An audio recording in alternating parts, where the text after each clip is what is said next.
Pertemuan kembali. Akira mengedipkan mata melihat alat-alat medis dalam ruangan itu. Ruangan itu terbagi atas dua bagian dengan tiga tempat tidur terpisah. Seorang perawat memandang Akira sekilas. Nyonya Abraham. Akira mengangguk, terlalu rumit jika harus memprotes perawat itu salah menyebut namanya. Suami Anda adalah satu-satunya pasien kami di ruang ICU malam ini. Kami memonitor detak jantung dan paru-parunya.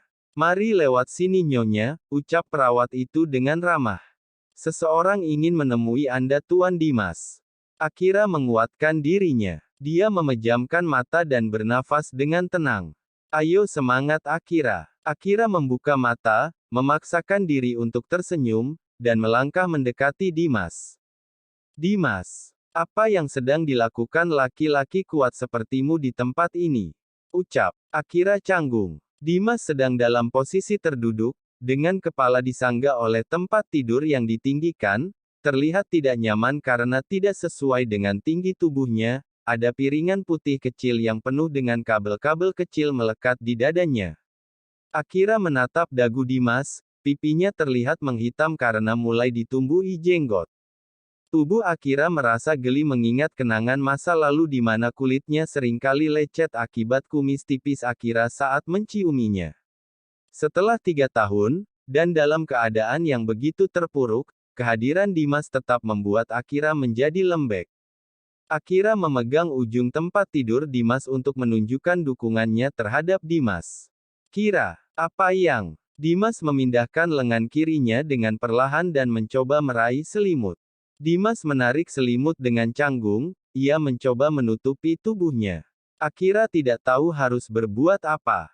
Apa aku harus membantunya, atau membiarkannya melakukan sendiri? Ajaibnya Akira dapat menemukan kembali suaranya setelah membisu beberapa saat. Apa yang ingin kau sembunyikan Dim? Masih ingat aku kan? Aku sudah pernah melihat seluruh tubuhmu kan sebelumnya. Akira mencoba mencairkan suasana yang canggung. Kenapa kau bisa ada di sini? Apa yang kau inginkan? Dimas menjawab dengan cepat. Terlihat raut ketakutan dari wajah Dimas. Terima kasih seperti biasanya, bukan begitu Dimas? Aku adalah malaikat penolong yang kau panggil di tengah malam seperti ini. Memanggilmu. Kau, untuk apa aku melakukannya? Ucap Dimas sambil menarik selimutnya dengan sembrono. Akira mencoba membantu. Tidak, jangan. Teriak Dimas sambil mengalihkan pandangannya ke arah lain. Perawat, bisakah kau perbaiki selimut sialan ini? Di sini dingin, teriaknya lagi. Terkejut karena teriakan Dimas, Akira beringsut mundur. Menunggu dengan tenang sambil melihat perawat memperbaiki selimut Dimas. Saat perawat pergi, Akira kembali bicara. Dimas, seorang perawat meneleponku semalam dan mencari Akira Abraham. Butuh beberapa menit untuk menyadari bahwa itu adalah aku. Aku tidak tahu bagaimana bisa dia tahu nomor teleponku. Dia bilang bahwa kau ingin menemuiku. Untuk itu aku datang. Mungkin ini hanya ada kesalahpahaman. Sesaat Akira diam, kemudian dengan tenang berkata, aku sama sekali tidak bermaksud untuk mengganggumu. Mungkin sebaiknya aku pergi. Cegah aku untuk pergi Dimas. Pinta Akira dalam hati. Tapi apa pentingnya berada di sini, dan kenapa aku berharap agar Dimas memintaku untuk tetap berada di sampingnya? Jangan pergi. Tolong, imbuh Dimas dengan lembut. Aku tidak ingat memberikan nama dan nomor teleponmu, tapi aku pikir aku memang melakukannya. Terima kasih sudah datang, lanjut Dimas. Bagaimana aku bisa menolak saat kau mengatakan, tolong? Apakah kau mulai menjadi lunak karena usia Dimas? Akira mencoba mencairkan suasana yang agak canggung. Menjadi lunak karena bosan, mungkin. Tidak ada yang bisa aku lakukan di sini. Dimas menghela napas dan terlihat ketakutan dari raut wajahnya.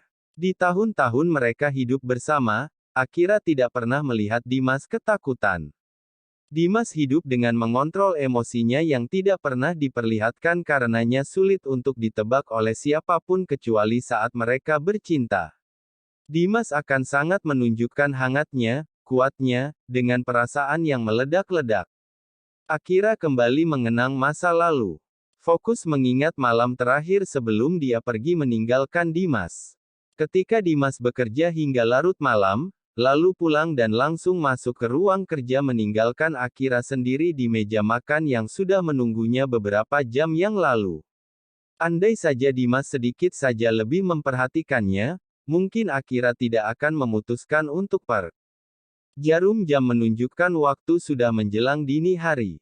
Tapi dua insan yang pernah hidup bersama memadu kasih itu, larut dalam obrolan nan hangat hingga tidak menyadari matahari sudah mulai muncul dari persembunyiannya. Apakah kau mau menceritakan padaku tentang Guillain-Barré Syndrome ini? Tanya Akira. Tidak, kumohon, jangan sekarang. Bicarakan tentang hal yang lain saja yang kau mau. Alihkan saja perhatianku dari penyakit ini, jawab Dimas. Apakah kau sudah menghubungi Sofia? Tanya Akira lagi. Tidak. Bagaimana kabar kakak iparku?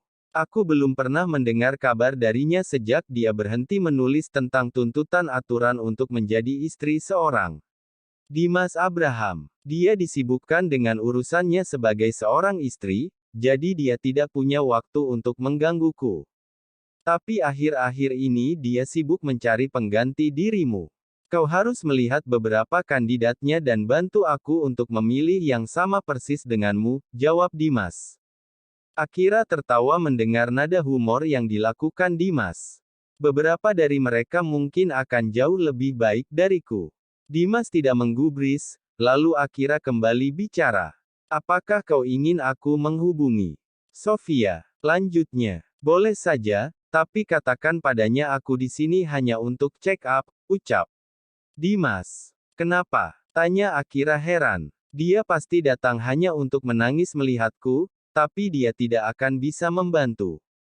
Dimas mengangkat bahu dan kembali menghela nafasnya. Akira mengganti topik pembicaraan, menanyakan Dimas tentang beberapa teman yang tidak pernah dia temui lagi sejak perpisahan mereka. Keduanya sama sekali tidak membicarakan tentang pernikahan mereka, tidak juga perpisahan mereka. Perawat masuk membawakan sarapan untuk Dimas di atas sebuah nampan.